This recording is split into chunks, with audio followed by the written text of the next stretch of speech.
तो दोस्तों, पहलगाम हमले के बाद भारत सरकार ने पाकिस्तान का मुंह तोड़ना शुरू कर दिया है। भारत ने पाकिस्तान को ऐसा जख्म देना शुरू किया है कि अकेले इसी चोट से पूरा पाकिस्तान बर्बाद हो सकता है। जी हां, भारत सरकार ने पाकिस्तान के साथ 1960 में 1960 में किया सिंधु जल समझौता कैंसिल कर दिया। इसका मतलब यह है कि पाकिस्तान को भारत की 3 पश्चिमी नदियों सिंधु, झेलम और चिनाब का पानी मिलना बंद हो सकता है। आपको बता दें, पाकिस्तान को खेती और पीने के लिए 80% पानी इन्हीं 3 नदियों से मिलता है। इसके अलावा भारत सरकार ने अटारी चेक पोस्ट बंद कर दिए। सार्क देशों के अंडर पाकिस्तानियों को मिलने वाला वीजा बंद हो गया है। साथ ही कुछ ऐसे डिप्लोमेटिक कदम उठाए हैं जिससे पाकिस्तान को बहुत दर्द होने वाला है। इस दर्द पर तो हम आगे डिटेल में बात करेंगे, लेकिन उससे पहले उन जाहिलों की बात कर लेते हैं जिनके पेट में अलग ही दर्द उठ रहा है। दोस्तों, जब से पहलगाम में इस्लामिक जिहादियों की तरफ से हिंदू टूरिस्टों को मारा गया है, तब से जाहिलों की फौज में अलग ही पेट दर्द शुरू हो गया है। इन्हें इस बात का अफसोस नहीं है कि जिहादियों ने धर्म पूछकर बेगुनाह हिंदू टूरिस्टों की हत्या कर दी।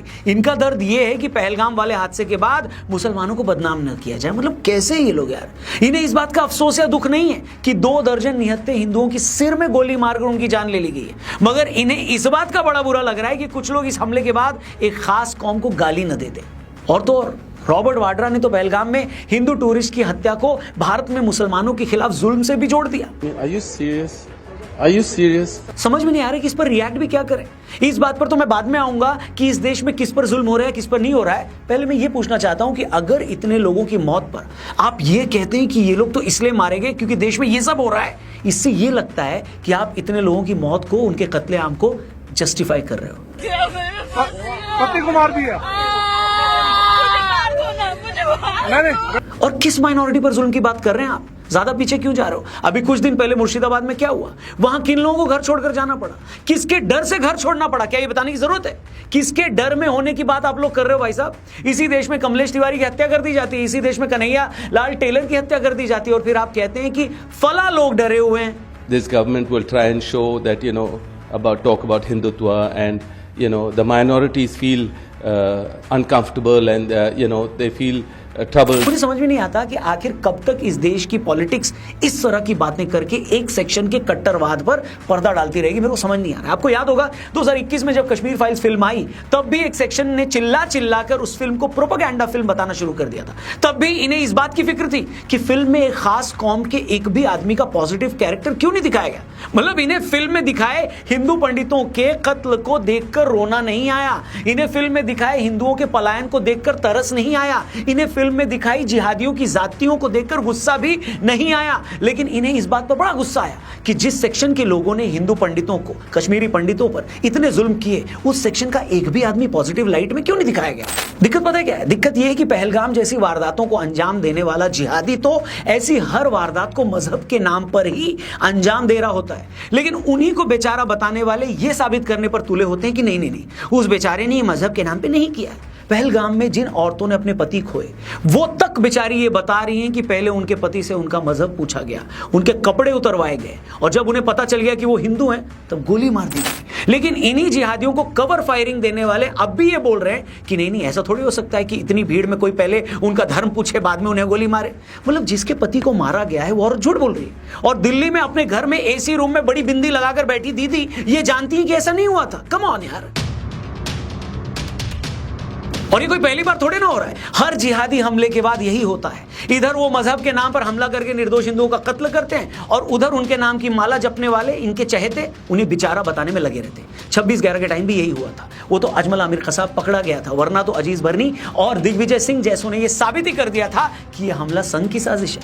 लालू जी के टाइम भी यही साबित करने की कोशिश की गई थी कि गोधरा की ट्रेन में बाहर से किसी ने आग नहीं लगाई, वो तो आग एक्सीडेंट की वजह से लगी थी अंदर ही। इसी तरह दाऊद ने जब मुंबई में धमाके करवाए थे, तो उस वक्त के मुख्यमंत्री ने जानबूझकर झूठ बोला था कि एक धमाका मुस्लिम इलाके में भी हुआ था, ताकि यह साबित किया जा सके कि उन धमाकों में किसी एक सेक्शन को टारगेट नहीं किया गया। और यह बात मैं नहीं बोल रहा हूं, खुद ये खुलासा उन्हीं की किताब में किया गया। अब आप सोचिए, जिस देश में ऐसी गंदी पॉलिटिक्स हो, उस देश को किसी और दुश्मन की क्या जरूरत है दोस्तों।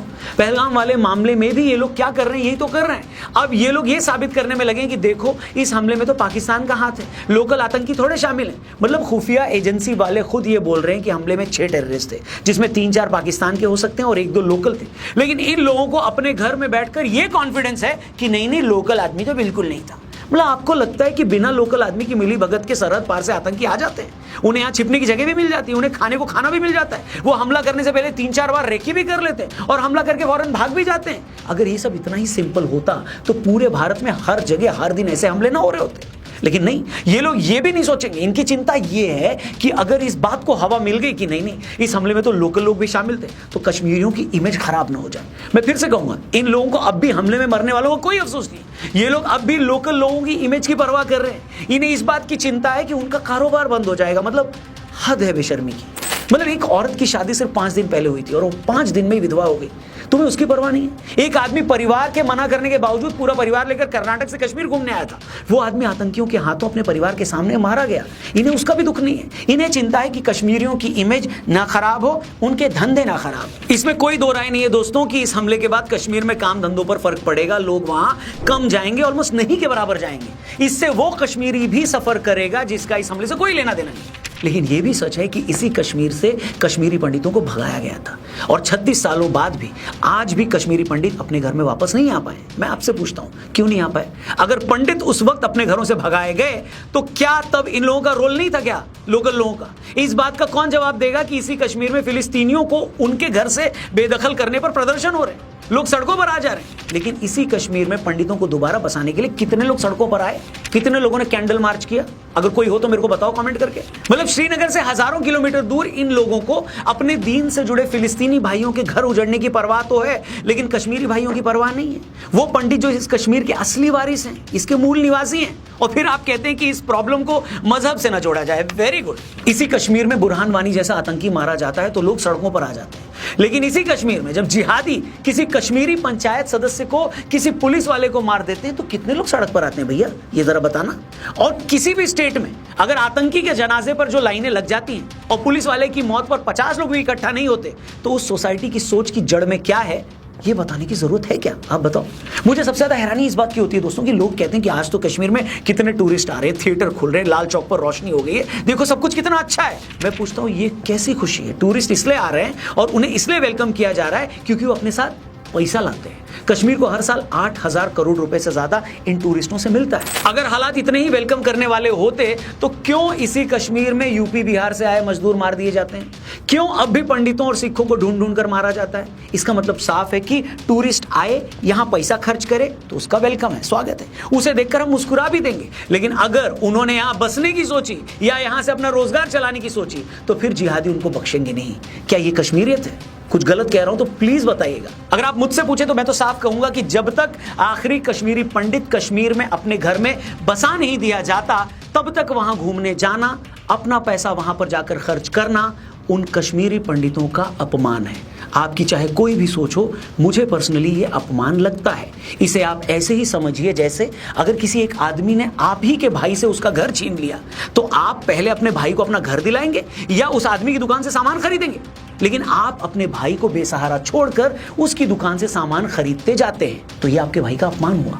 बताइए। मैं फिर से इस बात को अंडरलाइन कर दूं कि हमारी नजर में सब बराबर है, धर्म के आधार पर हम किसी से भेदभाव नहीं करते। लेकिन ऐसा नहीं हो सकता ना कि मैं तो आपको बराबर मानूं लेकिन आप मुझे और मेरे भाई को नीची निगाहों से देखें।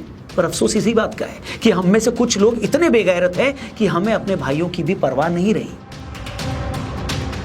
अब सवाल यह है कि भारत सरकार इस हमले के बाद क्या कदम उठाएगी?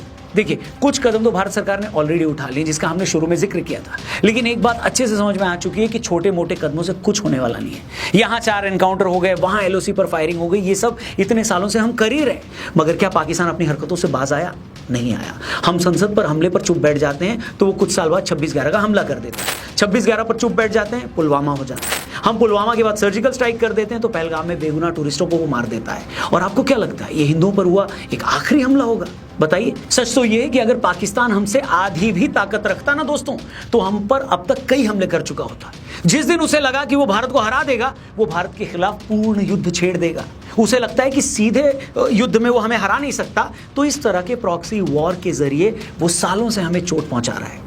अब एक सवाल भारत सरकार को, मोदी जी को खुद से पूछना पड़ेगा कि ये सब और कितने सालों तक चलेगा? क्या इसका कोई परमानेंट इलाज है या नहीं है? और इसका एक ही परमानेंट इलाज है जिसका जिक्र पूरे लोग, पूरे देशवासी, हमने भी अपने पिछले वीडियो में किया था। सरकार को ऐसी कार्रवाई करनी चाहिए कि वो 7 पुस्तक तक भूल जाए किसी को मारना। भले ही अंजाम कुछ भी हो, लेकिन इस बार पाकिस्तान को ऐसी चोट पहुंचाई जाए कि वो दोबारा अपने पैरों पर खड़ा ना हो पाए। क्या वजह है कि इजराइल लगातार हमास पर हमले करता रहता है? क्योंकि इजराइल को अच्छे से पता है कि अगर हमने इन लोगों को जरा भी स्पेस दिया तो ये फिर हम पर हमला करेंगे। इसलिए इससे पहले कि अगले हमले के लिए तैयार हों, इन्हें नेस्तनाबूद कर दो। जब तक आतंकवाद को खत्म करने में हम भी इजराइल जैसी विल पावर नहीं दिखाएंगे, पहलगाम जैसे हादसे होते रहेंगे। मोदी जी से पूरे देश की यही रिक्वेस्ट है कि इस बार इस इस्लामिक जिहाद का परमानेंट इलाज करिए। हम और बेगुनाह हिंदुओं को मरता नहीं देख सकते। बाकी आपको अगर मेरी बात सही लगी हो तो कमेंट करके ज़रूर बताइए। हो सके तो इस वीडियो को अपने दोस्तों से ज़रूर शेयर करिएगा। फिलहाल के लिए इतना ही। अपना ख्याल रखिए, सेफ रहिए। जय हिंद, जय भवानी।